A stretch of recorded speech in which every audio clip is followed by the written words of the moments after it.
Wakati bado kukiwa na sintofahamu kwa waumini wa kanisa la Ufufuo na Uzima kuhusu hatima ya kuendelea kwa huduma za kiroho, mahakama ya Tanzania imetupilia mbali rufaa iliyowasilishwa na kanisa hilo kwa kueleza kuwa taasisi hiyo haikuonyeshwa kuwa ndio iliyoathiriwa na barua ya kufutwa kwa usajili. Taarifa iliyotolewa na mahakama hiyo imebainisha kuwa waraka uliotolewa ulielekeza kufutwa kwa Glory of Christ Church bila kuwepo na neno Tanzania, jambo ambalo ni tofauti na jina la kanisa linaloeleza kufutiwa usajili. Taarifa ya Maria Okotia na maelezo zaidi. Kanisa la Ufufuo na Uzima linaloongozwa na Askofu Josephat Gwajima bado lipo katikati ya mvutano wa kisheria na kiutawala unaozua maswali mazito. Ni nani hasa alifungia kanisa hilo, na je, uamuzi huo ulifuata taratibu za kisheria? Na zaidi ya yote, je, dini inaweza kubanwa kwa misingi ya siasa? Sakata hili lilianza kurindima kwa nguvu kufuatia msimamo wa hadharani aliotangaza Askofu Gwajima mnamo tarehe 1 Juni ya mwaka huu 2025, akieleza dhamira yake kukemea na kupambana na vitendo vya utekaji na kupotea kwa Watanzania. Na mtiririko wa watu kutekwa na kupotea, na hili jambo linahuzunisha sana, kwa kuwa sisi tunajulikana kama nchi ya amani, nchi nzuri, na kweli ni nchi nzuri na watu wake ni wazuri. Tarehe 2 ya mwezi wa 6 ikasambaa mitandaoni barua inayodaiwa kutoka kwa msajili wa jumuiya za kiraia ikieleza kufutwa kwa taasisi inayoitwa Glory of Christ Church, na siku chache baadaye ibada zikazuiliwa huku polisi wakizingira baadhi ya makanisa yanayohusishwa na taasisi hiyo. Kwa hiyo sisi jukumu letu ni kuona kwamba tunaitekeleza ile sheria na kusimamia kuona kwamba kilichoelekezwa sasa cha kisheria basi kinatekelezeka, na kutekelezeka kwake ni kutoendelea kufanya zile shughuli zilizokuwa zikifanyika, na kama akitaka ziendelee kufanyika au wahusika waendelee kufanyika, basi wafuate utaratibu wa kisheria, ikiwa ni pamoja na kukata rufaa kwenye mamlaka za kisheria zilizowekwa, na kama wakiruhusiwa, basi sisi pia tutakuwa katika mtizamo ule ule wa kisheria wa kuona kwamba sheria.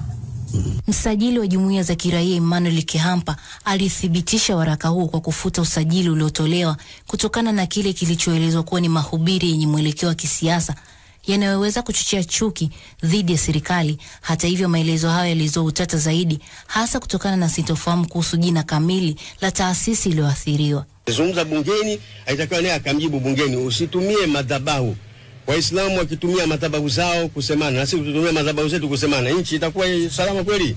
Kila mmoja asimame kwenye madhabahu yake aseme anavyotaka yeye, nchi itakuwa salama. Wachambuzi wa sheria na haki za binadamu wameendelea kutaka ufafanuzi wa wazi kuhusu uhusiano kati ya hatua za vyombo vya dola na taarifa rasmi za serikali ambazo hazijawahi kudhibitisha kufutwa kwa kanisa hilo. Kwa upande wa serikali, kupitia maafisa wake waandamizi, imekanusha kuwa imewahi kufuta usajili wa Glory of Christ Tanzania Church, taasisi rasmi ya Askofu Gwajima, na kusema wazi hakuna barua yoyote rasmi ya kufuta au kusimamisha shughuli za kanisa hilo iliyowahi kutumwa.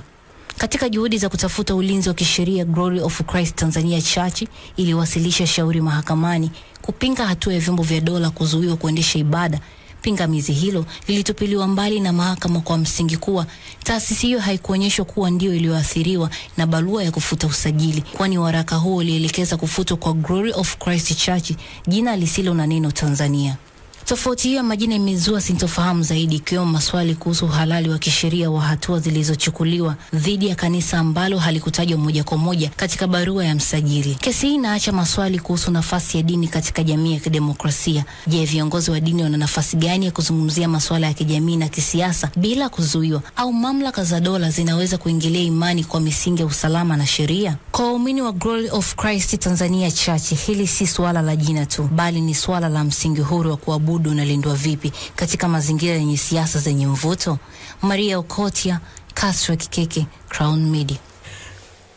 Shukrani sana Maria Okotia kwa taarifa hiyo, na hapa studioni tunaungana na wakili na daktari wa sheria Alois Rugazia, tukiangazia nafasi ya taasisi za kidini na kuabudu kwa mujibu wa katiba ya Tanzania. Alois, karibu sana. Nashukuru sana. Baada ya simu nyingi sana hatimaye leo amefika. Ndiyo, nashukuru sana. Tumefurahi sana kukuona hapa kasrini ni mara yako ya kwanza kuja kabisa studio? Ni mara ya pili. Basi ni mara ya kwanza tukiwepo sisi. Tunazungumza na wakili na daktari wa sheria Alois Rugazia, tukiangazia nafasi ya taasisi za dini na kuabudu kwa mujibu wa katiba ya Tanzania. Swali langu la kwanza kwako Alois ilikuwa, kwa mujibu wa katiba ya Tanzania, nafasi ya taasisi za kidini na haki ya kuabudu ni ipi? Ndio, swali zuri. Tunafahamu kwamba moja kati ya haki ya msingi kwa Tanzania ni haki ya kuabudu. Tunafahamu kwamba kwenye katiba yetu hasa kuanzia ibara ya 12 mpaka ibara ya 29 inaainisha haki ambazo tunasema ni haki za msingi za binadamu, haki za asili za binadamu, tunasema fundamental and basic human rights. Hizo zimeainishwa kwenye katiba yetu kuanzia ibara ya 12 mpaka ibara ya 29. Sasa katika hizo ibara ya 19 inaainisha haki ya kuabudu, ikiwa ni pamoja na haki ya mtu kuwa na dhamiri, wanaita right to conscience, kuabudu kadri dhamiri yako inavyokutuma. Kwa hiyo bila ya kumung'unya maneno, kuabudu ni haki ambayo imetolewa kwenye katiba yetu, hasa katika ile ibara ya 19, haki ya kuabudu, the right to religion. Yes, na haki ya kuwa na imani. Kwa hiyo haina shaka yote kwamba katiba yetu sisi imeainisha haki hiyo. Ndio. Wanasema kukiwa na haki kuna wajibu pia. Kama kuna haki ya kuabudu kadiri dhamira yangu inavyonituma, wajibu wa hizi taasisi za kidini kwa mujibu wa katiba ni upi? Sasa obviously kuna wajibu. Wajibu mmoja wapo ni kwamba zile haki za ile haki ya kuabudu. Sababu tuelewe kwamba kunaweza kuwa na haki ya kuabudu bila taasisi za kidini. Hiyo inawezekana. Sababu kuna watu wengine ambao wanaabudu kutoka majumbani kwao, wengine wanaabudu chini ya miti kabisa. Lakini sasa mnapokuwa na imani sawa, maana yake mnatengeneza association. Na kimsingi ni muhimu kufahamu kwamba ukiangalia kwenye sheria zetu za Tanzania,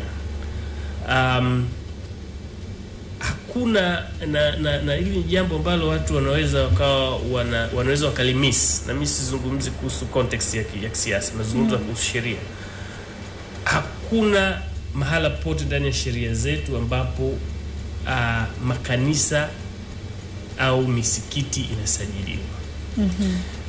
Okay, kwa sababu uwezi ukasajili imani za watu. Hizo ni imani ziko natural. Yaani maana yake ni kwamba usajili usisajili, lakini watu watabaki na imani zao. Imani ziko ndani ya mioyo ya watu. Kwa hiyo kinachosajiliwa sio imani za watu. Hakuna mtu ambaye anaweza akasajili au asisajili imani za watu. Kinachosajiliwa ni mkusanyiko wa watu wenye imani sawa. Na maana kinachosajiliwa ni society. Okay? Kwa hiyo sisi kwenye sheria zetu za Tanzania, usajili uliopo sio usajili wa makanisa wala misikiti. Usajili uliopo ni usajili wa society, ambapo tunasema ni kama ni jumuiya. Kwa maana yake ni kwamba jumuiya ni mkusanyiko wa watu wenye interest sawa. Sasa hizo interest zinaweza zikawa ni interest za kimichezo, sports. Inaweza ikawa ni interest za kiimani. Au ikawa ni interest nyingine yoyote, labda ya kukutana tu, wazee wanywe bia, wafanyeje, wafurahi, wasizeeke, wacheze golf. Hizo interest zinawakusanya, zinakuwa ni society. Kwa hiyo kinachosajiliwa pale ni society. Kwa maana hiyo sasa umeuliza wajibu. Kwa hiyo wajibu mmoja wapo ni kuhakikisha kwamba kama unataka kuendesha sasa kuwa na jengo ambalo linaendesha jumuiya ya kidini, ni kwamba moja kati ya wajibu ulionao ni kusajili. Huo ni wajibu moja wapo ulionao, lakini wajibu mwingine ni kuzitii na kuzifuata sheria zingine za nchi. Kuzitii na kuzifuata sheria zingine za nchi.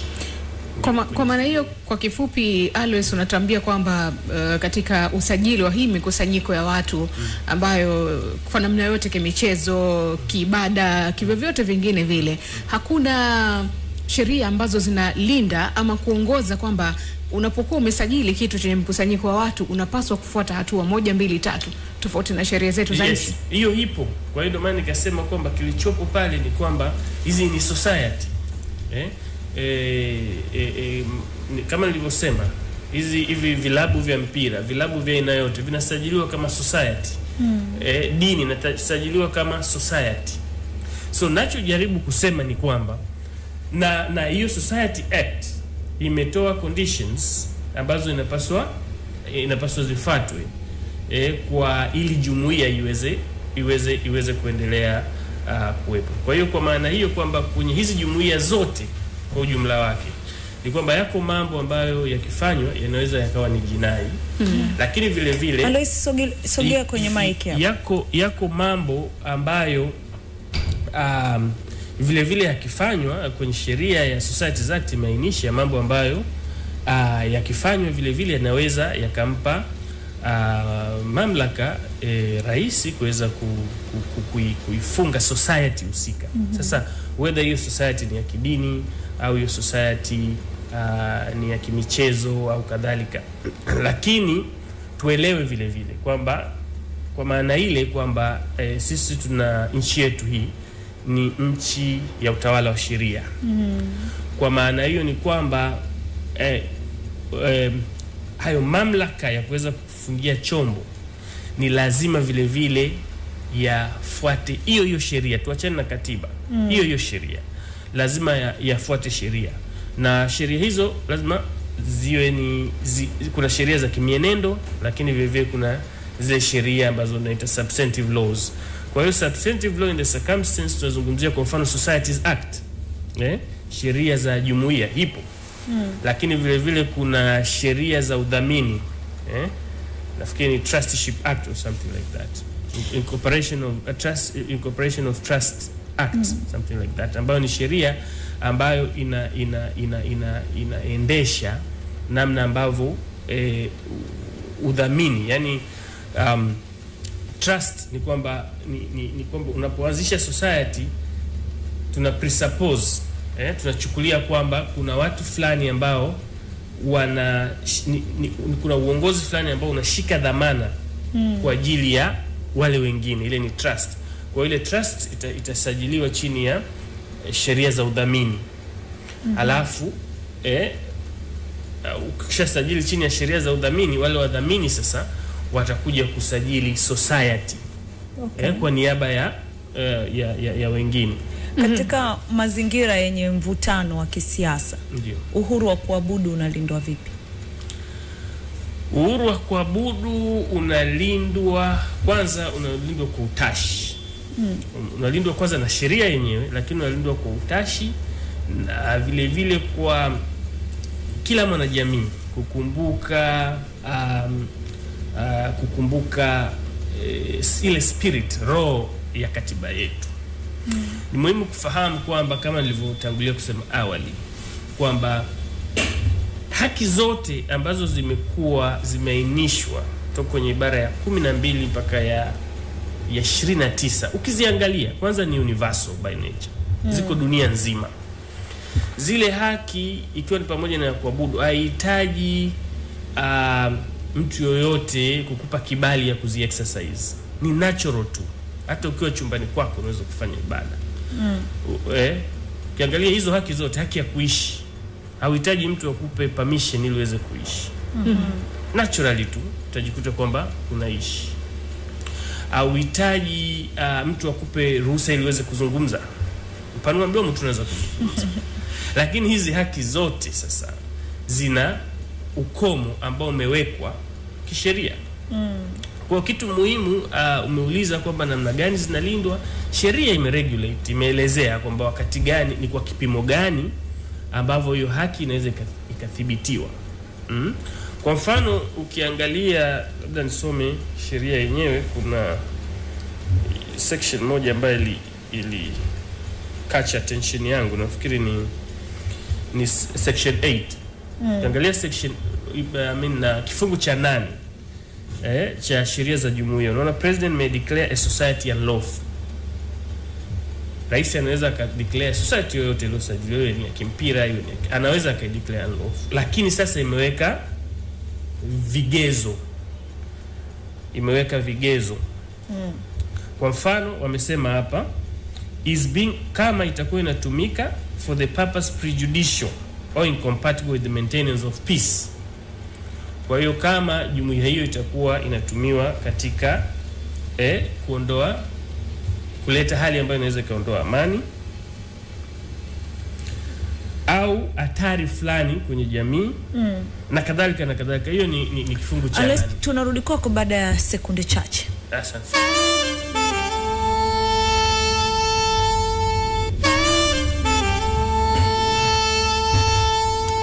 12:45 tunazungumza na mtaalamu na daktari wa sheria hapa Alois kuangazia masuala ya uhuru wa kuabudu. Ulikuwa ukiendelea kutusomea kile kifungu cha sheria. Ndio ambacho kilikuwa ni kifungu cha 8 ambacho nilisema kwamba inaainisha mambo ambayo rais anaweza akayatumia yani kama mfano yakitendeka anaweza aka declare society aina yoyote kuwa unlawful. However, sasa ni muhimu sana kuelewa kwamba kama akifanya hivyo ni kwamba ile society iliyoathirika inayo haki ya kuchallenge. Sababu umeulizwa zinalindwa vipi? Inayo haki ya kuchallenge maamuzi yale kwenye mahakama. Ili kwamba kuangaliwa zile sababu zinazotajwa, je, ni sababu ambazo ni za msingi au la. Kwa hiyo hivyo ndio inavyolindwa. Kwa hiyo ni muhimu kuwa na markers. Tuwe na markers wakati kwenye thought process tuwe na markers. Kwamba kwanza taasisi za kidini zinasajiliwa kama taasisi. Hiyo ni marka namba 1 chini ya sheria za Societies Act ambayo ni sheria za jumuiya. Lakini pili, marka ya pili muhimu ni kuelewa kwamba kuna, kama ulivyouliza, ziko obligations. Kuna wajibu ambapo huo wajibu usipofuatwa, tumeona chini ya kifungu cha 8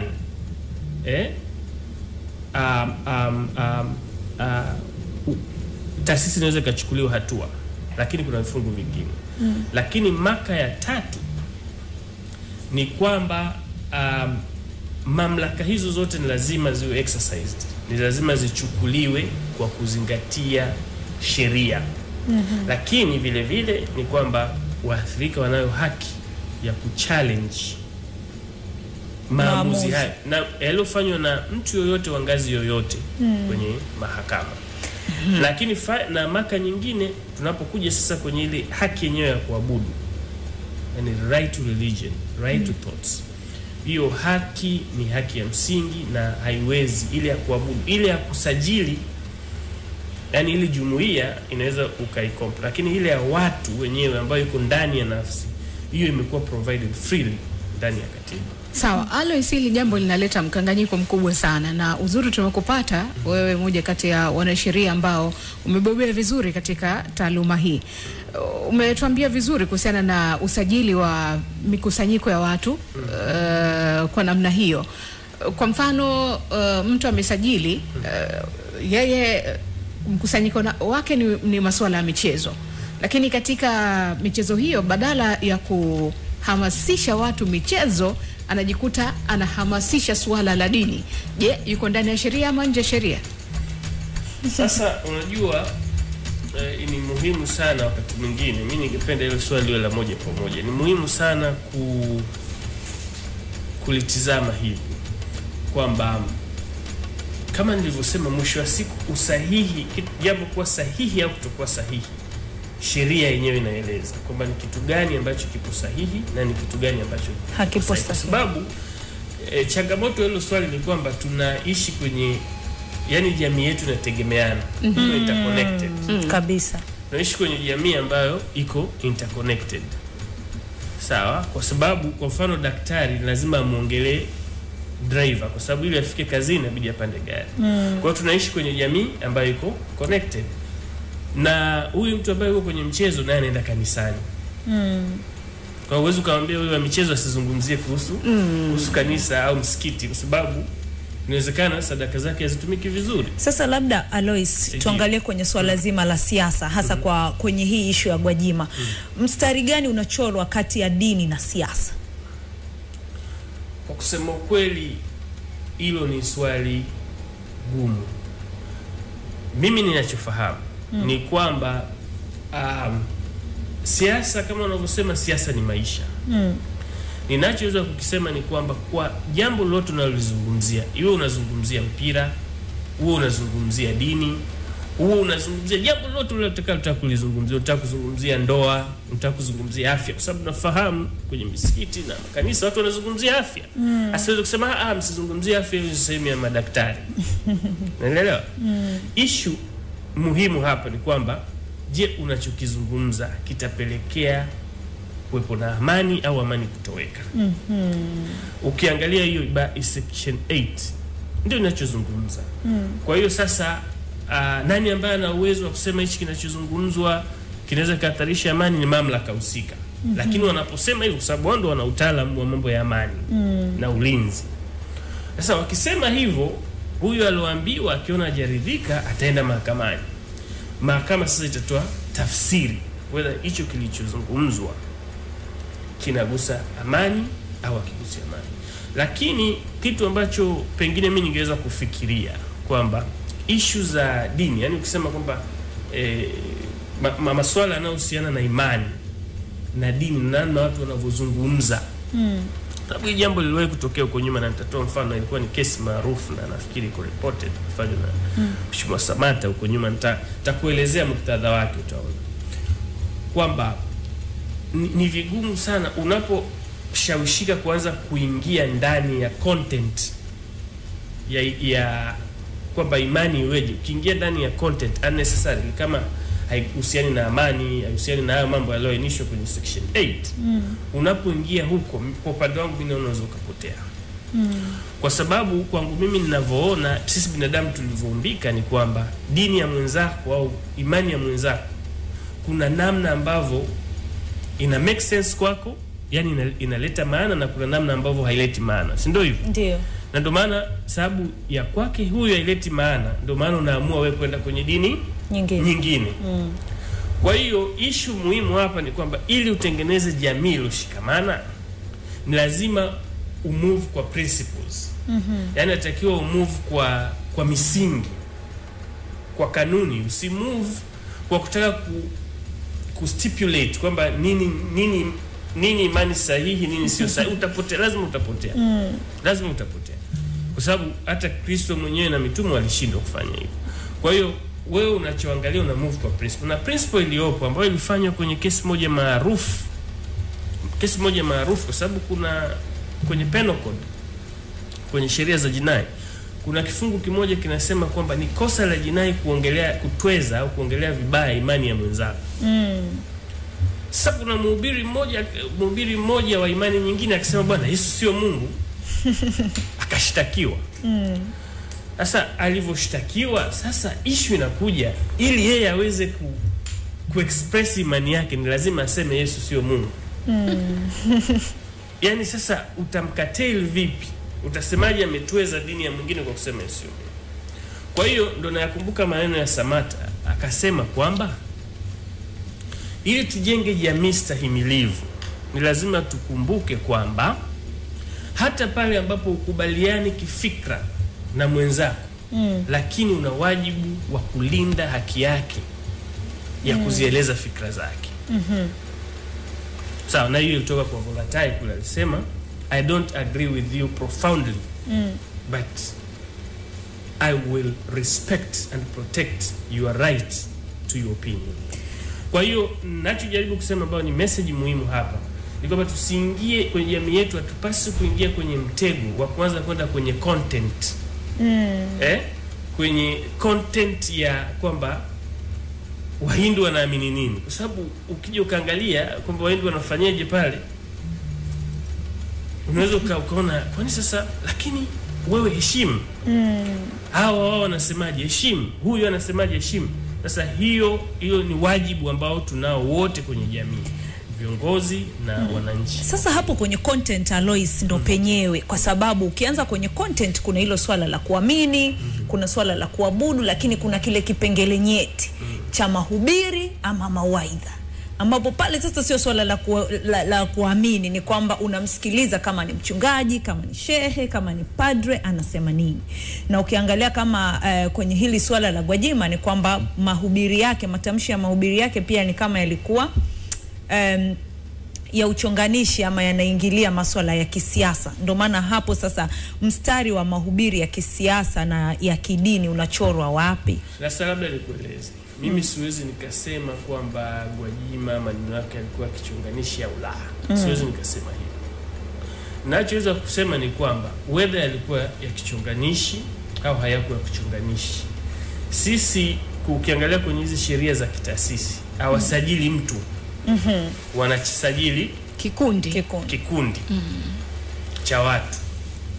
Kwa tunafahamu mtu akisema maneno ya kichonganishi, hiyo ni crime. Incite, wanasema the crime ya kuincite. Una incite, una breach peace, hiyo ni crime. Hiyo ni kosa la jinai. Kwa hiyo uwezi ukaihukumu taasisi kwa sababu fulani amesema, si ndio hivyo? Mimi hapo ndo napata kidogo shida, kigumizi.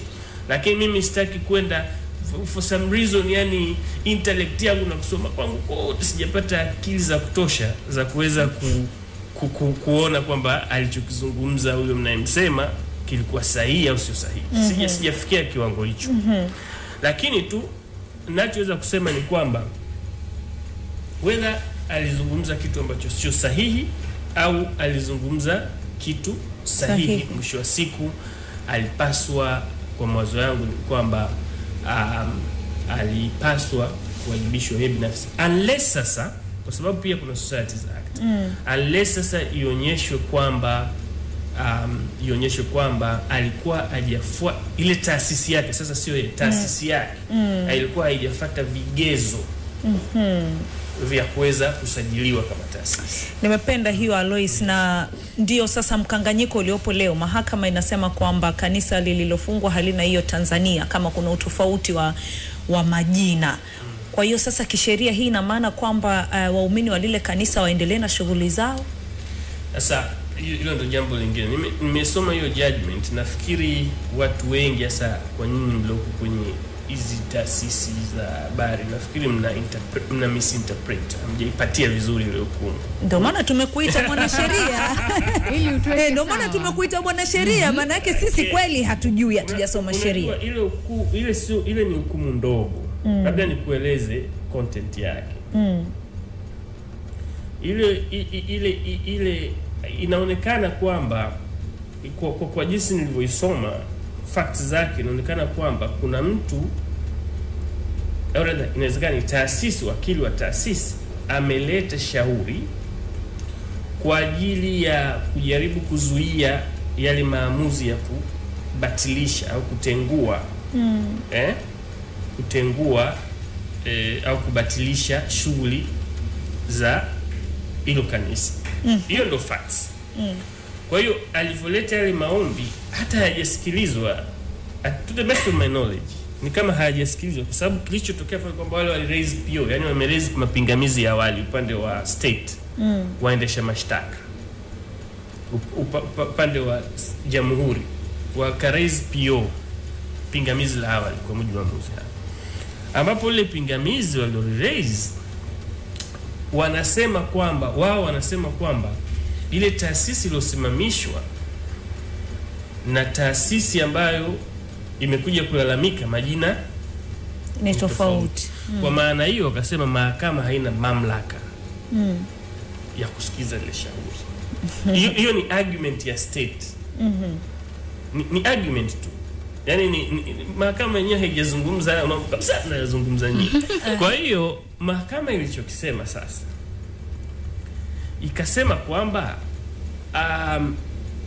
wao wametupilia ile pingamizi la serikali, wamelitupilia mbali kwa kigezo ya kwamba kama ni issue ya majina kwa tofauti, wamesema pale kwamba hiyo ni issue ya local standard, hiyo ni issue ya kwamba kumshtaki mtu sahihi au sio sahihi, au kushtakiwa na mtu sahihi au sio sahihi. Hii sio issue ya mamlaka ya mahakama. Kwa hiyo akatupilia mbali. Kwa maana hiyo, kwa uelewa wangu ni kwamba ina maana kwamba sasa ndio mahakama ina move forward baada ya kutupilia ile pingamizi na move forward kusikiliza hayo maombi.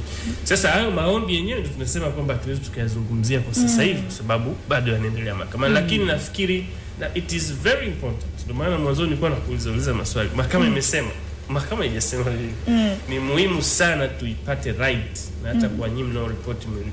Kwa sababu mimi nimesoma at least one by one.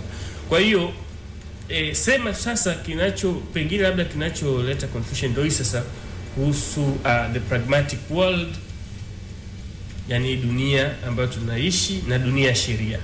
Sheria. Bwana Lois, ulikuwa ukituelezea vizuri kuhusiana na interpretation ya hiyo judgment ya mahakama. Ndio kama nilivyosema ni kwamba hivi judgment kwa Kiswahili ni nini wakili? Hukumu, lakini hii ni maamuzi madogo. Hayo ni maamuzi madogo. Okay. Ni maamuzi madogo. Kwa hiyo kama nilivyokuwa nasema ni kwamba tafsiri yake iliyoko ndo hivyo. Jambo lilokuwa labisha. Sasa nikawa nazungumza kwamba nikawa nasema utofauti uliopo kati ya vitu vinavyofanyika kwenye sheria na kwenye majibizano ya sheria na vitu ambavyo vinafanyika kwenye ulimwengu wa kawaida wa siasa na ulimwengu wa kawaida.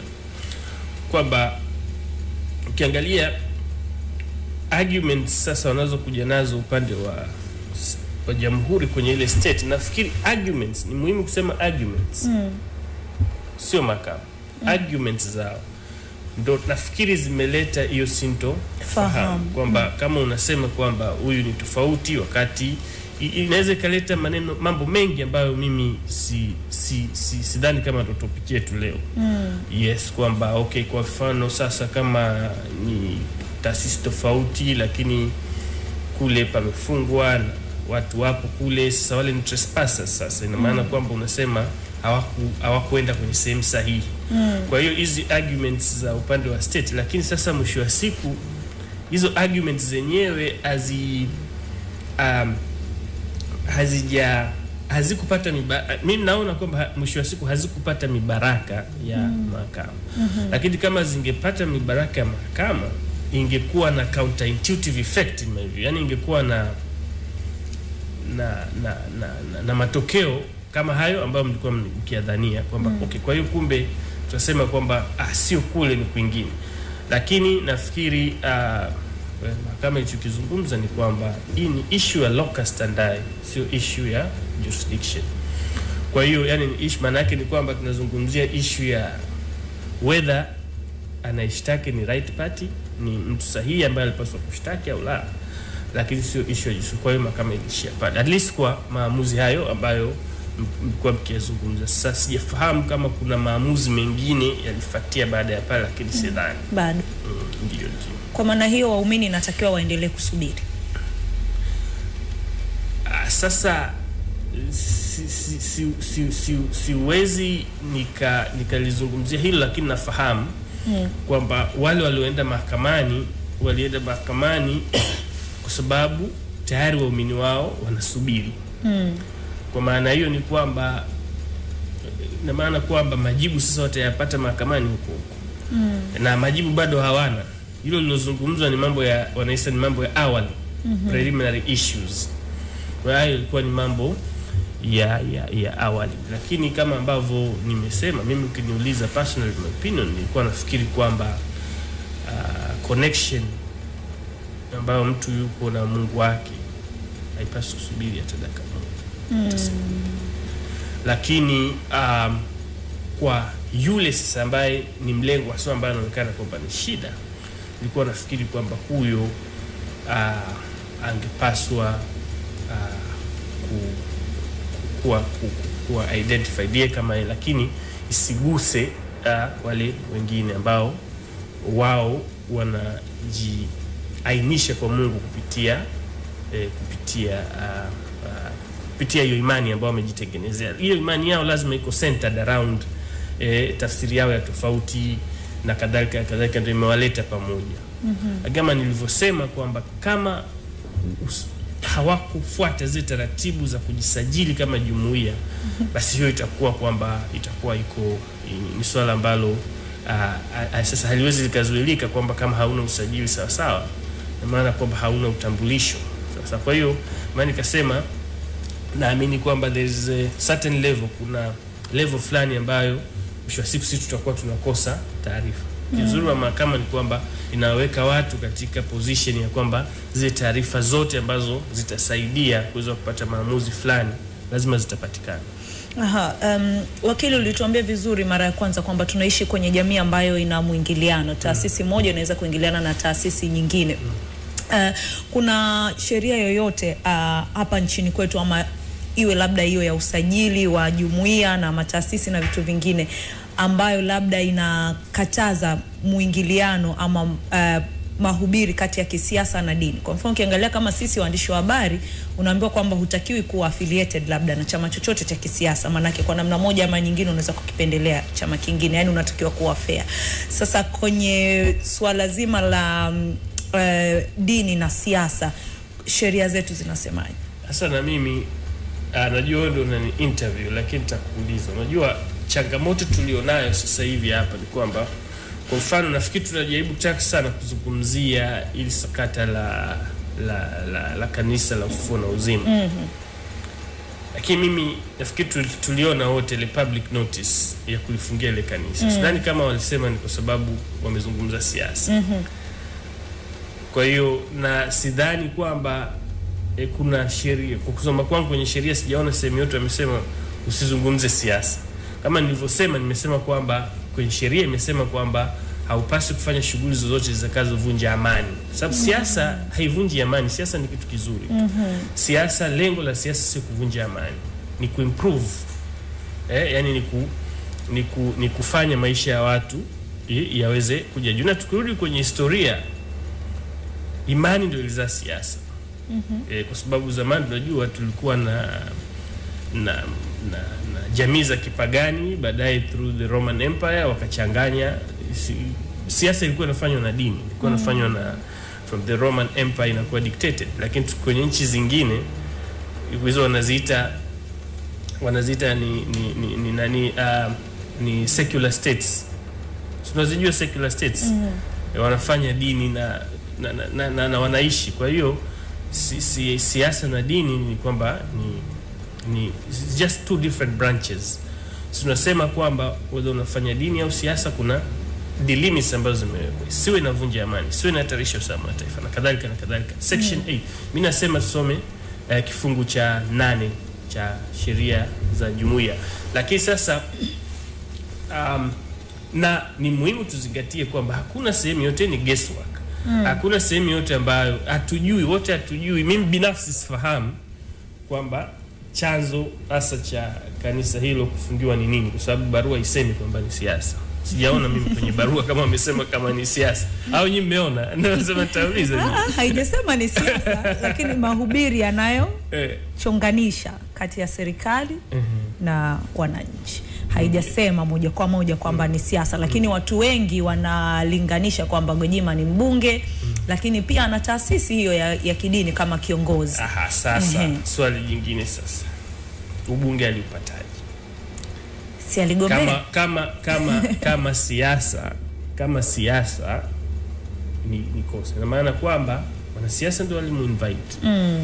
Wakataka awe afanye siasa na wakati huo afanye injili kwa wakati mmoja, kwa sababu waliona ni kitu kinafaa. Na vinashabihiana kama ulivyosema. Kwa hiyo inawezekana amecheza miguu miwili kwa wakati mmoja akiwa kwenye njia.